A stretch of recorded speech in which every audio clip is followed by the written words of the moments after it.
말씀 보겠습니다. 시편 12편입니다.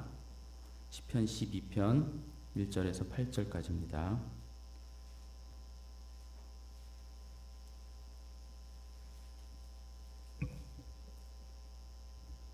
찾으신 줄 알고 한 목소리로 읽겠습니다. 시작. 여호와여 도우소서. 경건한 자가 끊어지며 충실한 자들이 인생 중에 없어지나이다. 그들이 이웃에게 각기 거짓을 말하며 아첨하는 입술과 두 마음으로 말하는도다. 여호와께서 모든 아첨하는 입술과 자랑하는 혀를 끊으시리니 그들이 말하기를 우리의 혀가 이기리라. 우리의 입술은 우리 것이니 우리를 주관할 자 누구리요 함이로다. 여호와의 말씀에 가련한 자들의 눌림과 궁핍한 자들의 탄식으로 말미암아 내가 이제 일어나 그를 그가 원하는 안전한 지대에 두리라 하시도다. 여호와의 말씀은 순결하며 흑도가니에 7번 단련한 은 같도다. 여호와여 그들을 지키사 이 세대로부터 영원까지 보존하시리이다. 비열함이 인생 중에 높임을 받는 때에 악인들이 곳곳에서 날뛰는도다. 아멘. 거짓, 아첨, 두 마음이라는 제목으로 말씀을 전하겠습니다. 오늘 본문을 보기 전에 11편, 지난 11편의 내용을 잠시 살피고 가겠습니다. 11편 1절에 기록된 여호와께 피하였거늘 이란 말은 여호와 안에 이미 내가 피하였다는 완료 형태의 표현이라 했습니다. 나는 여호와 안으로 도피해 버렸다 이런 말이죠. 그러나 그렇게 여호와께 피한 자라 할지라도 어려움과 문제, 소위 고난이라는 것이 없는 것은 아닙니다. 아니 고난이 없다라기보다는 11편 4절의 말씀처럼 하나님은 자신의 백성, 신자에게 고난을 허용하신다 합니다. 감찰이라는 단어가 연단이라는 단어라고 했잖아요. 하나님은 고난이라는 것을 통해 신자를 연단, 단련, 감찰하시는 것이죠. 익히 알고 있는 말씀입니다. 그래서 바울 사도도 고난이 유익이라 하지 않았겠습니까? 이처럼 고난은 하나님의 방법입니다. 혹여 왜 하필 고난이냐? 고난밖에는 없냐? 라고 물으신다면 네, 하나님은 굳이 그 방법을 사용한다 하시네요. 그런데 이 고난이라는 것은 의인, 신자, 하나님을 신앙하는 자들에게만 있는 것일까요? 아닙니다. 악인에게도 있습니다. 그렇다면 고난에 있어서 의인과 악인의 차이는 무엇일까요? 의인보다 악인이 고난을 잘 헤쳐나가는 것 같아요. 어떤 면에서 악인에게는 고난이 없는 것만 같습니다. 그 유명한 시편 73편의 말씀에서도 언급되다시피 하나님을 등지고 말씀 없이 사는 자들이 더 잘 사는 것만 같아요. 고난은 무슨 요리조리 아주 잘 피해간다고 합니다. 너무 잘 먹고 잘 살고 아주 태평하게 그 악인들은 그렇게 잘 산다고 해요. 그들은 그 하나님 없이 사는 악인들은 심지어 고난은커녕 심지어 죽을 때 때깔도 좋다고 해요. 반면에 신자의 의인은 그들만 못하다는 것이죠. 그들 악인들에 비해 신자는 고난 속에서 너무 초라하기 그지없습니다. 늘 당하기만 하는 것 같아요. 그래서 시편 73편의 기자 아삽이 이건 너무 말도 안 된다고, 어떻게 이럴 수 있냐고 시험 당할 뻔했다 이렇게까지 말을 합니다. 그런데 지금 말씀드린 이 차이가 참으로 귀한 차이예요. 악인은 고난이 무용하다는 거예요. 고난이 그들 악인들에게는 의미가 없어요. 고난이 고난으로서 작용을 하지 못한다 이것이죠. 이건 절대 좋은 말이 아닙니다. 고난이 고난의 역할을 못한다는 것, 이건 절대 좋은 말이 아니에요. 이와 달리 신자는 그 힘겨운 고난 속에서 더욱 하나님을 알아가고 그 어려운 고난으로 더욱 단단해진다는 것이죠. 그의 믿음, 그 신자의 믿음, 하나님을 향한 믿음이 다른 것이 아닌 고난으로 더 견고해진다는 거예요. 우리 믿음이 더 단단해지는 것은, 단련되는 것은 바로 하나님의 고난이라는 방법, 그것입니다.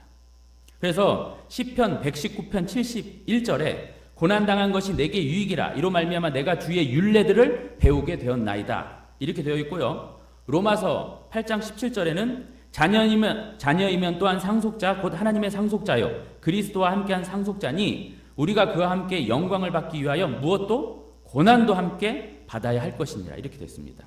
베드로전서 4장 16절에 만일 그리스도인으로서 고난을 받으면 부끄러워하지 말고 도리어 그 이름으로 하나님께 영광을 돌리라 이렇게 기록되어 있습니다. 그런데 이런 것들을 진지하게 살펴볼 때에 과연 우리는 어떠한가? 이런 고난의 깊은 의미를 가슴 깊이 이해하고 그 고난을 잘 견디려 하는지 아니면 악인처럼 그 고난을 피하는 데 급급하거나 그 고난이 고난되지 못하도록 막고 제어하고 어떤 수단과 방법을 동원하여서라도 피하려고 하는 것은 아닌가? 그런 모습이 우리에게 더 많은 건 아닌가? 과연 우리는 고난을 대하는 자세가 어떠한가? 7절에 11편 7절입니다. 의로우신 여호와께서 좋아하시는 자는 정직한 자라고 되어 있는데 정직한 자는 다름 아닌 2절에 마음이 바른 자라고 했었죠. 원어상 같은 단어입니다. 그리고 그 마음이 바른 자는 결국 어떤 자냐? 여호와께 피하여 있는 자입니다. 이렇게 여호와께서 좋아하시는 자요 여호와께 피한 자가 갖는 의미, 내용 그건 뭐냐? 앞서 말씀드린 대로 고난으로 자신을 연단하시는 하나님을 인정하는 것이에요. 고난이건 뭐건 그 고난이나 문제나 어려움보다는 그것을 넘어 계신 하나님을 바라보는 것, 그 하나님을 향하는 것, 아니 그 하나님을 이미 마음에 품고 있는 것 이런 것이죠. 여호와께 피하였다는 것은 단순하게 그분께 도움을 구하는 정도가 아니라 그분을 품고 그분을 보고 그분으로 충만한 자인 것입니다. 그분에 대한 바른 지식이 있는 자, 그분의 말씀이 있는 자, 그 말씀이 모호하지 않고 분명하고 확실하게 그 말씀이 있는 자, 그 믿음의 대상 되시는 하나님에 대한 분명한 이해가 있는 자, 이런 자가 바로 여호와께 피하여 있는 자인 것입니다. 자, 이제 오늘 12편 말씀은 이러한 11편의 이해를 가지고 보아야 하는데 오늘 12편을 넓게 한번 보시면요. 이렇게 넓게 보시면 어떤 선명한 구조가 눈에 들어올 겁니다. 어떤 구조냐면 처음 1절과 2절이요. 마지막 8절과 일맥상통합니다. 수미상관이라고 해서 처음 부분과 끝부분이 같아요. 둘 다 처음과 끝이 어때요? 둘 다 악한 분위기, 어두운 모습, 부정적인 모양입니다. 그렇죠? 그렇게 양쪽으로 같은 내용을 두고서 이제 가운데 무엇이 있냐면 바로 오늘 본문의 말씀의 핵심이라고 할 수 있는 여호와의 말씀이 떡하니 있어요. 5절, 6절에 여호와의 말씀을 가운데로 놓고 이 악한 세속, 악인들이 애워싸고 있는 형국인 거죠. 오늘 본문이. 애들로 말씀드리자면 오늘 본문은요. 여호와의 말씀과 악인들의 말, 이것의 대조입니다. 오늘 본문은 여호와의 말씀과 악인들의 말의 대조가 관건이에요. 2절을 보시면 그들이 이웃에게 각기 거짓을 말하며 아첨하는 입술과 두 마음으로 말하는도다. 3절에 여호와께서 모든 아첨하는 입술과 자랑하는 혀를 끊으시리니 4절 그들이 말하기를 우리의 혀가 이기리라 우리의 입술은 우리의 것이니 우리를 주관할 자 누구냐 이러고 있죠. 이러한 말에 반하여 어떤 말이 등장합니까? 5절 여호와의 말씀이 6절 여호와의 말씀은 7절 여호와여 그들을 지키사 7절에 여호와여 그들을 지키사라고 되어 있는데 여기서 그들을 여호와의 말씀이라고 해석해도 돼요. 그렇게 해석할 수도 있어요. 여호와께서 지키시는 것이 자신의 말씀이라는 것이죠. 이건 나중에 설명해 드릴 거고요. 하여간 이렇게 말의 대조입니다. 악인들의 기세 등등한 악한 말과 순결한 여호와의 말씀의 대조, 이걸 보는 겁니다. 자, 이제 1절부터 차근차근 살펴볼 텐데 먼저 여호와여 도우소서 그랬습니다. 여호와여 구원하소서 이런 말인데 어디서 무엇으로부터 도와달라는 말이냐면 그 뒤에 나온 대로 경건한 자가 끊어지고 충실한 자들이 인생 중에 없어지는 이런 상황에서 이런 상황을 도와달라는 겁니다. 여기서 경건한 자란 은혜를 입은 자예요. 은혜를 입은 자 또는 은혜를 아는 자를 경건한 자라고 번역해놨어요. 그러니까 은혜를 입어 은혜를 아는 자는 어떤 자예요? 경건한 자라는 말이 되겠죠. 맞는 말입니다. 그리고 충실한 자는 히브리 말로 아만이라는 말인데, 여러분 아멘이라는 말을 아시죠? 그 아멘이 아만에서 파생된 말입니다. 아만은 충실한 자, 신실한 자, 믿는 자, 이런 말이에요. 그러니까 지금 이러한 경건한 자요 충실한 자들이 사람들 속에서 어떻게 되고 있어요? 사라지고 있다는 거예요. 다시 말해 하나님의 은혜를 알고 하나님을 신실하게 대하는 자들이 사람들 속에서 자꾸 사라지고 있는데, 이 사태 제발 주님 도와주십시오. 이게 웬 말입니까? 웬일입니까? 이러고 있는 겁니다. 그리고 이런 사태에 대해 조금 더 부연해 주는 말이 이제 2절인데, 2절에 뭐가 등장해요? 그들이 등장해요. 그들이 등장합니다. 그들이 어떤 자들이냐? 경건한 자, 충실한 자들을 인생 중에 없어지게 하는 자들이에요. 근데 그들이 이 경건한 자와 충실한 자들을 어떤 방법으로 없애냐면 바로 말로 없앤다. 말. 2절. 그들이 이웃에게 각기 거짓을 말하며 아첨하는 입술과 두 마음으로 말하는도다. 거짓말, 아첨하는 말, 두 마음으로 하는 말, 이렇게 말이 부각되어 있어요. 그렇죠. 말이 부각되어 있죠. 그런데 여기서 브레이크를 한번 밟겠습니다. 여러 참고서들이 이 본문을요, 말에 대한 어떤 것, 그러니까 말조심 정도로 그치는 것 같더라고요. 거짓말, 아첨하는 말, 뭐 이런 말들을 하지 말아야 한다. 남 속이는 말, 겉과 속이 다른 말, 그런 말 하지 말아야 한다. 이 정도로만 언급하고 말아요. 뭐 그렇게 말해도 틀린 말은 아니고, 그렇게 해도 뭐 많은 교훈을 얻어낼 수는 있습니다. 하지만 여러분 한번 가만히 생각해 보자고요, 우리가. 그런 말들은 세상에서도 얼마든지 들을 수 있는 얘기 아닙니까? 제 집에 아이들 동화책이 100권이 넘거든요. 그 책들 중에서 많은 책이요, 말조심에 관한 거, 뭐 말을 잘해서 천냥빚을 갚았다, 이런 내용이에요. 요지는 그런 아이들 동화를 봐서도 충분히 알만한 내용을 굳이 성경이 말할까 이거죠. 성경은 뭐가 달라도 달라야 하지 않겠습니까? 이런 상식 말고 더 깊은, 더 심오한 무언가 있지 않을까요? 성경이 말하고자 하는 것, 성경만 말하고자 하는 뭐가 있지 않을까? 이 얘기입니다. 물론 성경이 앞서 말한 그런 상식을 무시하거나 터부시하지는 않습니다. 오히려 성경은 당연하게 지킬 것으로, 상식은 지킬 것으로 말합니다. 신앙은 아시다시피 상식을 벗어나지 않아요. 아무렴요. 신앙 따로, 상식 따로 절대 그렇게 하지 않습니다. 그렇게 하면 안 돼요. 신앙인은 상식을 상식답게 잘 지켜나가야 되는 것이죠. 이것 역시 성경의 가르침입니다. 신앙인은 바로 그런 상식은 잘 따르면서 그것 이상으로 신앙을 추구해야 하는 것이죠. 우리는 신앙인이니까 상식은 벗어나도 돼. 세상에 그런 질서나 법 따위는 안 지켜도 돼. 하나님, 저는 예수님을 믿는 사람이니까 그런저런 것은 좀 열애되고 통과되고 저는 좀 특별 대우 받아야 하는 것 아닙니까? 이런 건 절대 있을 수 없는 얘기예요. 예수님을 믿기 때문에, 하나님을 알기 때문에 코로나에 걸리지 않는다? 무슨 이런 해괴망측한 말이 있어요? 아닙니다. 신앙인은 더 철저하게 상식을 지켜야 하는 거죠. 기독교의 문제는 신앙인이랍시고 상식을 너무 무시하는 데서 많은 그런 문제가 일어나지 않습니까?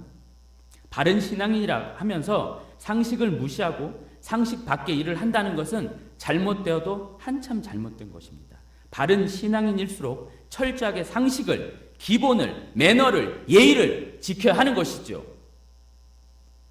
따라서 상식, 말 조심이나 말에 관련된 다양한 것들은 이미 알고 있는 그 상식대로 잘 지켜내야 한다 이겁니다.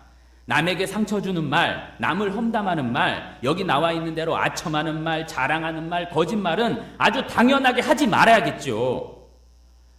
성경이 굳이 말하지 않더라도 그건 하지 말아야 하는 것임을 우리는 알고 그리하고 있습니다. 그렇죠? 그런데 문제는 바로 여기서 멈춰버린다는 거예요.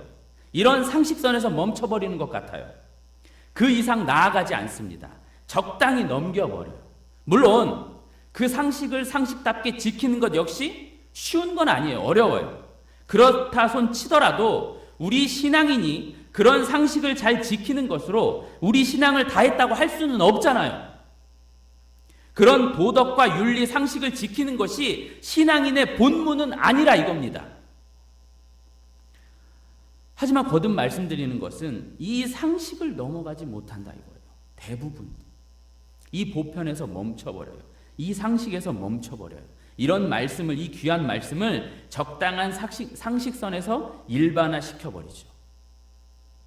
기독교가, 성경이 하나님 말씀만이 말하는 그 고유한 무엇을 발견하지 못하고 상식선에서 그냥 일반적인 이해로 멈추고 만다 이겁니다. 참으로 안타까운 거예요. 그럼 성경과 세상도 말하는, 성경도 말하고 세상도 말하는 그 어떤 차이점이 무엇이겠습니까? 성경 없이도, 성경 밖에서도 얼마든지 나오는 말이라면 굳이 성경이 필요하겠냐 이거죠. 2절에 거짓이라는 말은요, 참과 거짓 이런 류의 거짓이 아닙니다. 여기서 말하는 거짓은 무가치, 헛된 것, 공허, 덧없음, 허무한 이런 의미의 거짓이에요. 거짓이라고 해도 크게 다르지는 않습니다만 사전적으로 거짓을 넘어선 헛된 것, 무가치 이것을 거짓이라고 이렇게 번역을 해놨어요. 그러니까 여기 거짓을 말하며 2절에 거짓을 말하며 이건 그들의 말이 어떤 말이라는 거예요? 헛된 말, 공허한 말, 허무한 말, 가치 없는 말이라는 것이죠. 그 다음으로 아첨하는 입술 그랬는데 원문을 보게 되면 미끄러운 입술이에요.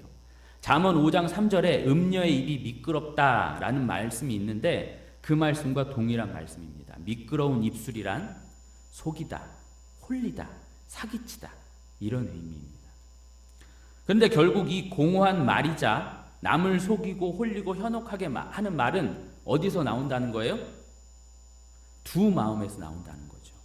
말은 입술에서 나오기 전에 어디서부터 비롯돼요? 마음에서 비롯되는 것이죠. 그런데 그 마음이 어떤 마음이냐면 두 마음이라는 겁니다. 두 마음이요. 아직도 뭔가 알쏭달쏭해요. 그래서 3절이 조금 더 보충을 해줍니다. 2절에 그들을 3절이 어떻게 얘기를 하냐면 한마디로 아첨하는 입술이요 자랑하는 혀로 묘사해놨어요. 아첨하는 입술이요 자랑하는 혀로 보고 여호와께서 끊으신다고 합니다. 아첨하는 입술과 나란히 놓은 것이 자랑하는 혀란 말이죠. 아첨과 자랑 이렇게 해놨어요. 그런데 이 자랑도 어떤 자랑인지 4절이 부연해 줍니다. 우리 4절을 같이 읽어보겠습니다. 시작. 그들이 말하기를 우리의 혀가 이기리라. 우리 입술은 우리 것이니 우리를 주관할 자 누구리요 함이로다. 한마디로 4절이 말하는 건 한마디로 도대체 누가 우리의 주인인가 이 얘기예요. 혀도 내 거, 입술도 내 거, 다 내 건데 누가 주인이냐 이것이죠. 이 말과 비슷한 말이 출애굽기에 등장하는데 출애굽기에서 바로가 그래요. 모세에게 여호와가 누구냐? 여호와가 뭐냐? 이 말과 똑같은 말이에요. 그러니까 지금 이 말 우리를 주관할 자 누구리요? 누가 주인이냐? 이 말은 여러분이 직감하셨다시피 누구처럼 하는 말이에요? 하나님처럼. 하나님을 흉내내는 말이에요. 하나님처럼 구는 것이죠. 자, 이제 거의 모든 단서가 다 나왔어요.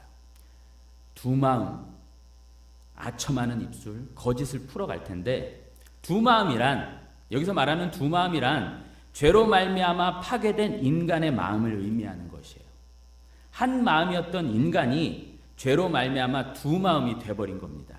두 마음은 단순히 마음이 나뉜 것을 말하는 것이 아니라 잘못된 마음, 깨져버린 마음, 온전치 못한 마음, 애시당초 하나님께서 만드신 그 마음이 아니란 말이죠. 하나님을 하나님으로 알고 자신은 그 하나님의 피조물이요 아무것도 아님을 아는 그 마음이 아니라 자신이 마치 하나님처럼 돼버렸다는 착각하는 그 마음, 이미 마음이 오작동하고 있는 그 마음이 두 마음이에요. 그러한 두 마음이 된 인간은 그 마음으로부터 무슨 말을 해요? 미끄러운 말, 속이고 홀리고 미혹하는 말을 하게 되는데, 그렇게 내놓는 모든 말은 어떤 말이라는 것이죠? 그럴싸하지만 의미 없고 헛되고 공허한 말이라는 얘기예요. 하나님도 아닌 자들이 스스로 하나님 자리에 올라 하나님 흉내내면서 그럴싸하게 말하지만 그 모든 말은, 그 온갖 큰 소리는 다 헛된 것. 그런데 여기서 보다 중요한 것이 있습니다. 그런 자들, 그런 헛된 말을 하는 자들로 하여금 누가 피해를 입냐면 5절에 가련한 자들이 눌리고 궁핍한 자들이 탄식한대요. 그런 자들로 누가 피해를 입냐면 가련한 자들, 궁핍한 자들이 눌리고 탄식한대요. 가련한 자들과 궁핍한 자들은 우리가 계속해서 살펴봐 알고 있는 누구냐면 하나님만 절대 의존하는 자들입니다. 본문에서 보자면 경건한 자여 충실한 자들이에요. 그런데 그들이 끊어지고 없어지고 눌리고 탄식한다 이거예요. 그들의 말 때문에. 그 악인들이, 그 하나님 없는 자들이 마치 자신이 하나님이나 된 것인 양 괜찮은 말, 듣기 좋은 말, 그럴싸한 말, 현혹하는 말, 속이는 말을 하지만 그들이 하는 말은 결국 어떤 말? 거짓이에요. 아무것도 아닌 말이에요. 헛된 말이에요. 헛소리, 공허한 말이란 말이죠. 신자가, 하나님을 경외하는 자가 듣기에 말도 안 되는 말이에요. 말도 안 되는 소리죠. 신자의 마음을 적셔주고 신자에게 힘이 되고 신자에게 도전받고 신자를 살게 하는 그런 말이 아니라 이겁니다. 신자는 신자가 들어야 할 말이 있잖아요. 그런데 그들의 말로는 신자를 어떻게 하지 못합니다. 신자는 신자가 들어야 할 말이 있어요. 그 말로 신자는 사는 겁니다. 그런데 그 말이 아니라 엉뚱한 말로 신자를 지치게 하고 파리하게 한다 이겁니다. 자, 그런 말, 그 헛된 말을 하는 자들을, 악인을 세상으로 한번 놓고 보자고요. 세상으로 놓고 보면 세상이 그렇습니다. 유사 이래 세상은 성경과 달리, 성경에서 하는 말과 달리 이 눈에 보이는 세상에 대해 계속 좋은 소리, 긍정의 말, 기대를 갖게 하는 말을 쏟아냅니다. 그래도 살만한 세상이라는 둥, 위기 극복, 이런 구호를 외치며 기술과 문명을 개발하며 더 이 땅에서 오래 살도록 이 땅에 어떤 기대를 걸도록 부추깁니다. 1차 대전, 2차 대전, 그 어마무시한 전쟁을 비롯하여 수많은 전쟁을 거치면서 계속 진보했던 세상 아니냐라고 말하며 아직은 가치 있는 인생이요, 가치 있는 세상이라고 말을 해요. 그러면서 이 세상 너머 또는 절대 가치, 절대 진리, 그 하나님은 보지 못하게 해요. 눈에 보이는 것만 인정하게 하고 다 모든 것을 상대적인 위치로 내려놓으며 하나님보다는 사람에게, 인간에게 주목하게 합니다. 하나님은 분명 인간에게 뭘 주셨어요? 영원을 사모하는 마음을 주셨다고 했는데 그런 것들을 보지 못하게 하고 눌러 잠식시켜버립니다. 그런 고상하고 심오한 것보다는 그저 잘 먹고 잘 사는 것, 편하고 쉬운 것, 실용 위주의 감각적인 것만 늘어놓습니다. 이게 좋은 거야, 이게 좋은 거야, 편하면 장땡이지. 갈수록 인간과 세상의 본질에, 인간 본연의 그런 것을 탐구하지 못하게 합니다.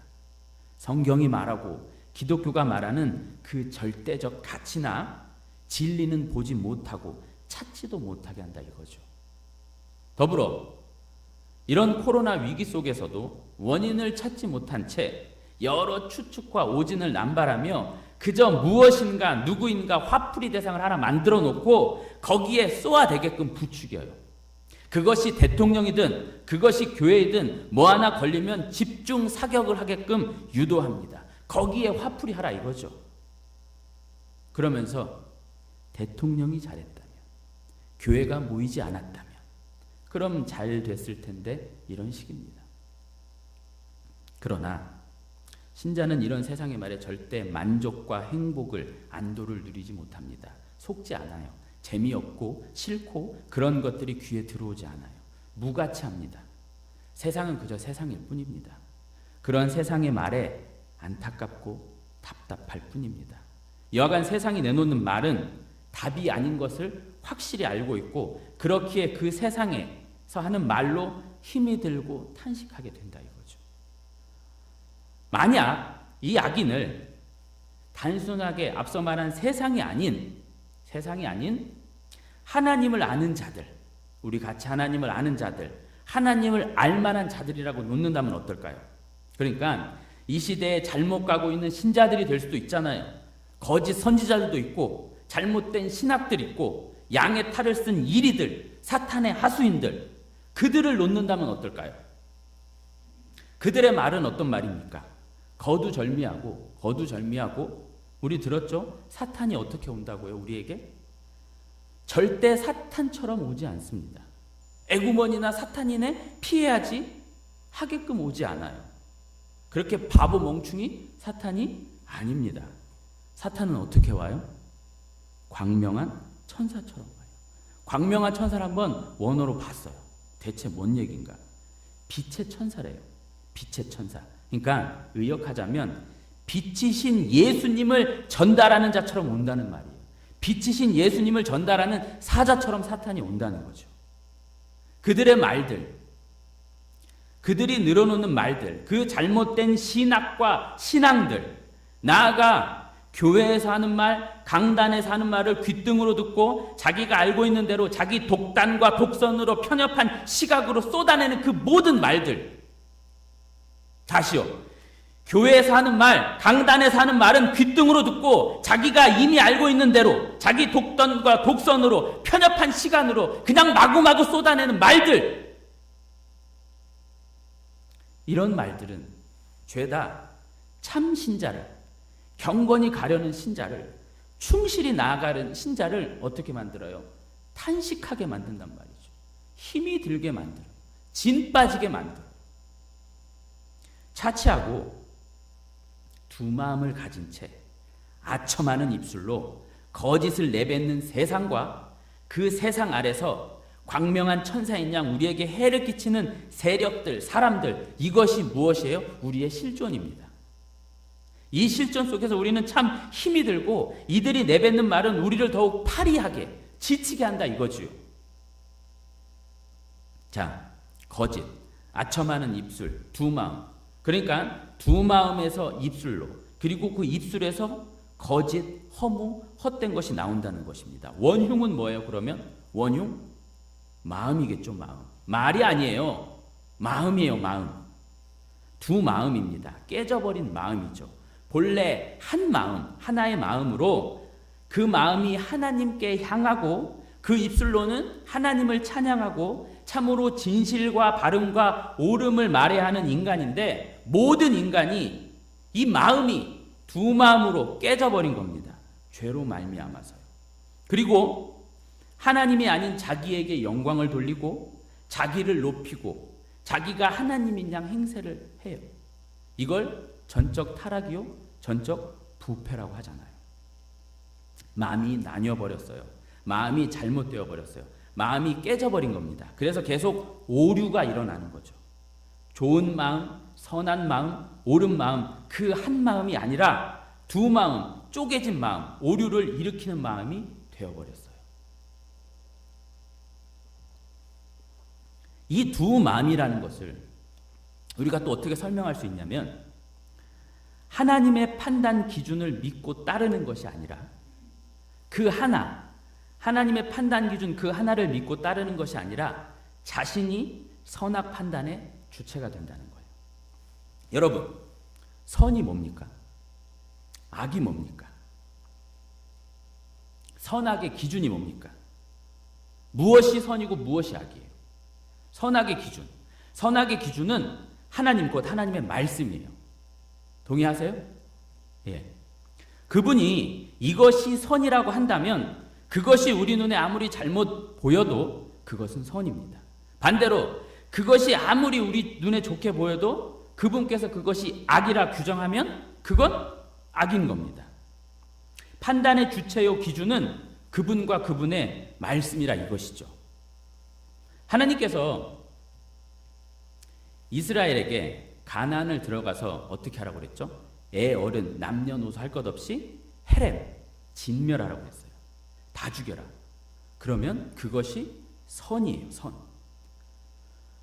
말도 안 돼. 어떻게 다 죽여? 그게 선입니까? 우리 눈에 보기에 그것은 마치 악한 것처럼 보이잖아요. 하지만 절대자께서, 지존자께서, 세계의 주인께서 그러라 하면 그것이 무엇이든 그게 선인 거예요. 우리는 마땅히 순종을 해야 하는 겁니다. 하나님께서 사울더러 가서 아말렉을 헤렘, 진멸하라 그러셨어요. 진멸하되 이렇게 나와요.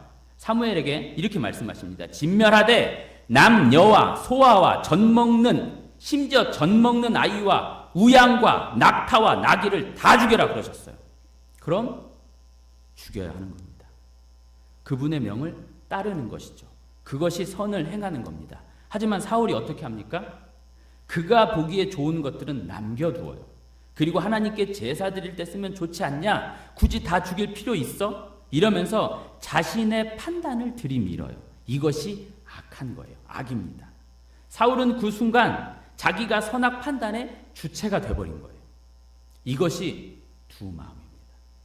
하나님의 판단 기준을 무시해버리고 하나님을 따르지 않는 것, 이것이 악이라고 하고 두 마음을 가진 자의 모습입니다.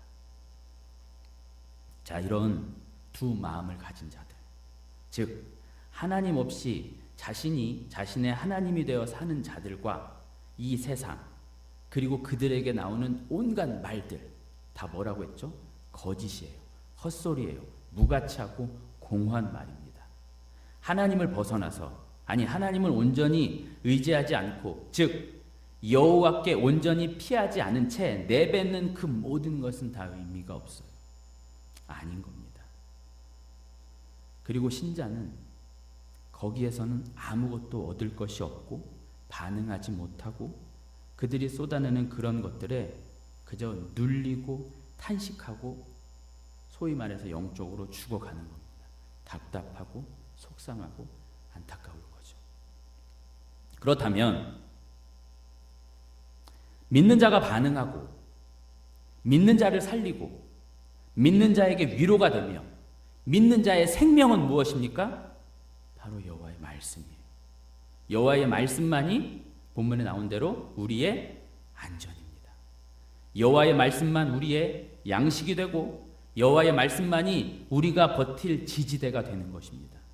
그분의 말씀만이 우리의 피난처가 되는 거죠. 아멘. 그런데 이 여호와의 말씀이 어떤 말씀이냐? 일단 이 여호와의 말씀은 순결하다고 합니다. 순결함을 엄청 강조하고 있어요. 어떤 순결함이냐면 흑도가니에 7번 단련된, 7 완전수, 충만수죠. 횟수를 말하는 게 아니라 어떤 상태를 말하는 거잖아요. 완전한 순결을 의미하는 거죠.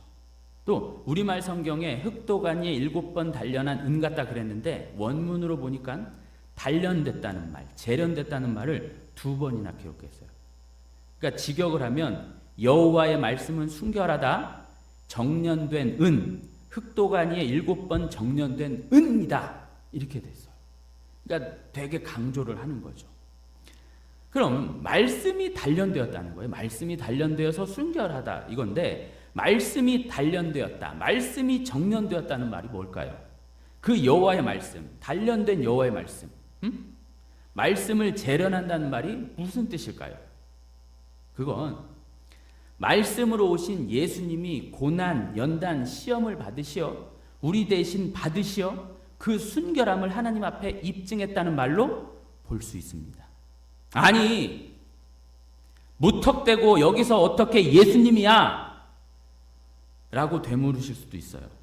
네, 누가복음 24장 44절에 모세의 율법과 선지자의 글과 시편에 나를 기록하여, 나를 가리켜 기록된 모든 것, 또 요한복음 5장 39절 너희가 성경에서 영생을 얻는 줄 생각하고 성경을 연구하거니와 이 성경이 곧 내게 대하여 증언하는 것이니라. 구약과 신약은 다 예수님으로 풀어야 하는 겁니다. 풀려야 하고요. 예수 그리스도를 드러내는 것이니까요. 따라서 이건 절대 이상한 것도 아니고 의아해 할 것도 아닙니다. 순결한 여호와의 말씀이란 결국 그 말씀으로 오신 예수 그리스도를 말하는 겁니다. 그분만이, 그 예수 그리스도만이 우리를 안전하게 해준다. 더불어 순결이란 말이 내포하고 있는 것은요, 말 그대로 다른 것이 끼어있지 않는 순수함을 말하잖아요. 다른 것이 필요 없다는 말입니다. 즉, 이 여호와의 말씀이면 된다는 것이죠. 여기에 뭘 보태고 말고 이게 아닙니다. 이것도 하고 저것도 해야 하는 것이 아닙니다. 이 말씀이면 된다 이거예요. 이 말씀, 이 여호와의 말씀이 바로 말씀으로 오셔서 완벽하게 하나님 말씀을 다 이루어내신 그 예수 그리스도를 의미하는 것이죠.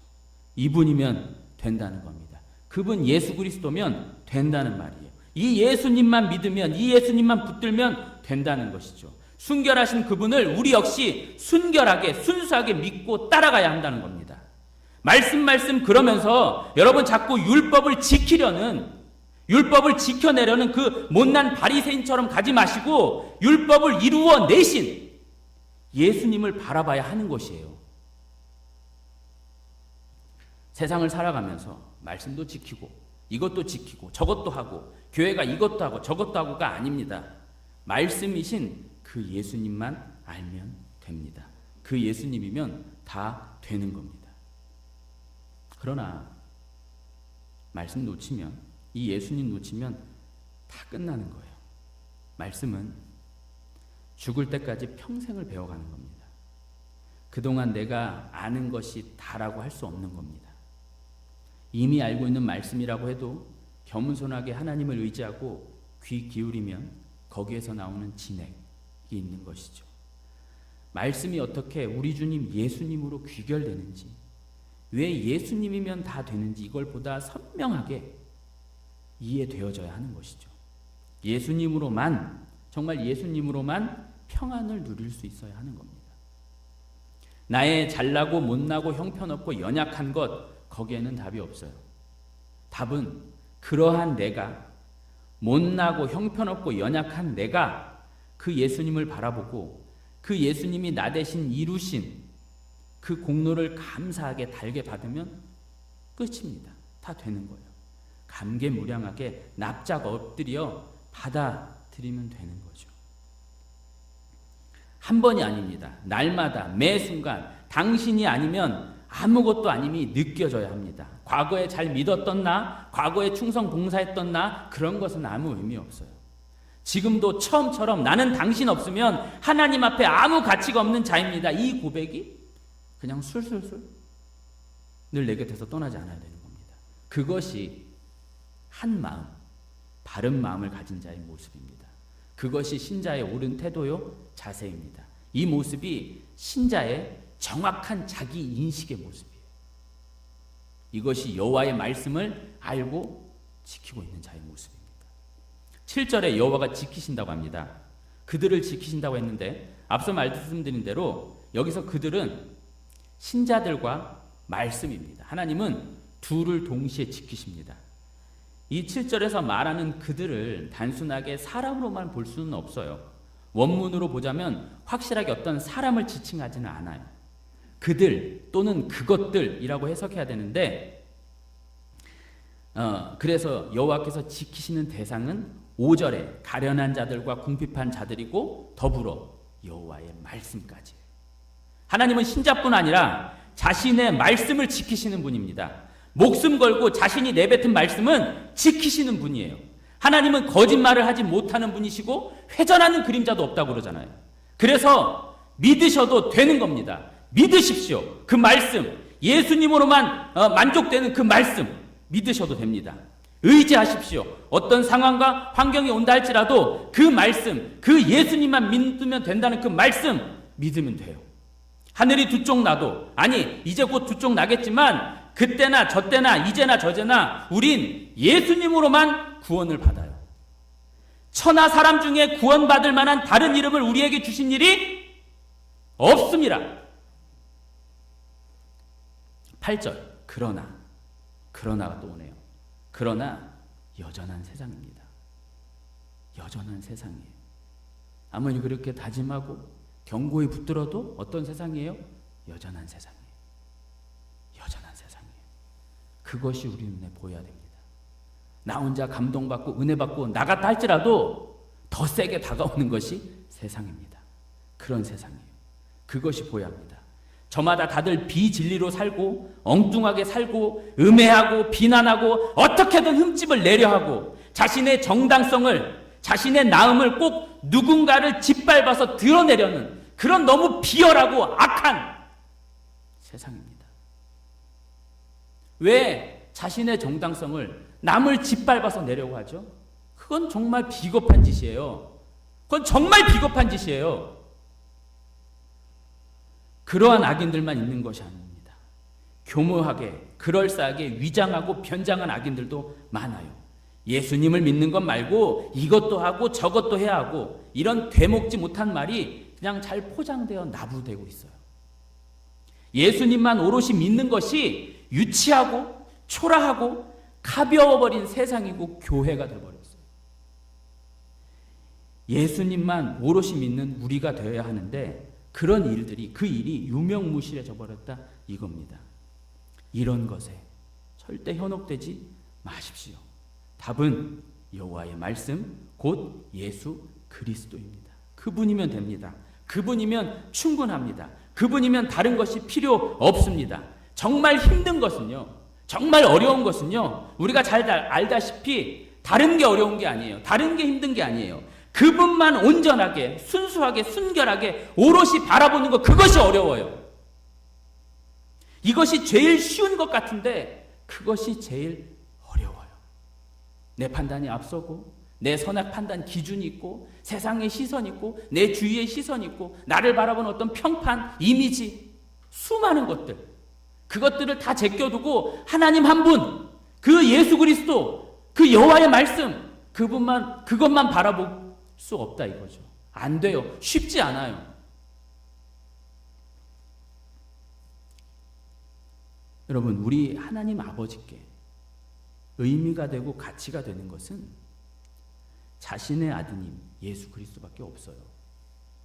우리가 다른 수많은 일을 해놓고 뭐 가지가지 좋은 일 해놓고 그분 놓쳐버리면 우린 탈락입니다. 그분에게 집중해야 됩니다. 매일 무너지는 내 모습 속에서 늘 여전하게 같은 죄를 반복하고 있는 내 모습 속에서 여전히 세상에게 놀아나는 것만 같은 내 모습 속에서 너무 형편없고 미치겠고 하는 그런 모습 속에서 처절하게 통곡하면서도 잊지 마십시오. 그런 회개보다 중요한 것은 예수님을 믿는 것입니다. 예수님이 인정이 돼야 하는 것이죠. 1절과 2절 그리고 8절이 말하는 세상에서 유일한 답은 여호와의 말씀이신 예수님, 그 예수 그리스도를 확고하게 믿는 것입니다. 그분이 예수님이 말씀으로 내 안에 있다면 넉넉히 감당할 수 있습니다. 그것이면 족한 것입니다. 마지막으로 그럼 예수님을 믿는 것이 보다 구체적으로 무언가? 예수님이 내 안에 있다는 것이 무언가? 그 예수님만 답이라는 말이 대체 무언가? 오늘 말씀의 근거에서 하나 재현하자면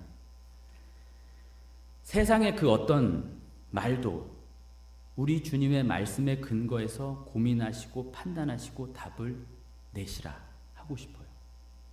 내 눈에 아무리 보기 좋고 내 귀에 아무리 듣기 좋아도 또 아무리 크고 작은 이익이 따라온다 할지라도 그것이 말씀의 빛의 근거에서 아니다 싶으면 그건 아닌 겁니다. 내 신앙에 그 일이 내 신앙에 내가 그리스도를 믿는 신앙에 도움이 안 된다면 예수님을 믿는 자답지 못하고 부끄러운 일이라면 예수님만이 답이라는 그 신앙에 해가 된다면 아무리 억만금을 준다 하더라도 멈춰야 한다는 것이죠. 잘 어려울 거예요. 이것이 쉽지 않을 겁니다. 안 될 것입니다. 힘들 것이고 때때로 막 아까울 것이고 갈등이 될 거예요. 그러나 사소한 것, 작은 것들로부터 잘 지켜나가야 하는 것이잖아요. 그 작은 것 하나 지키지 못하면 그 작은 것이 나중에 어마무시한 큰 후회와 아픔과 괴로움을 내게 안겨줄 수 있는 것입니다.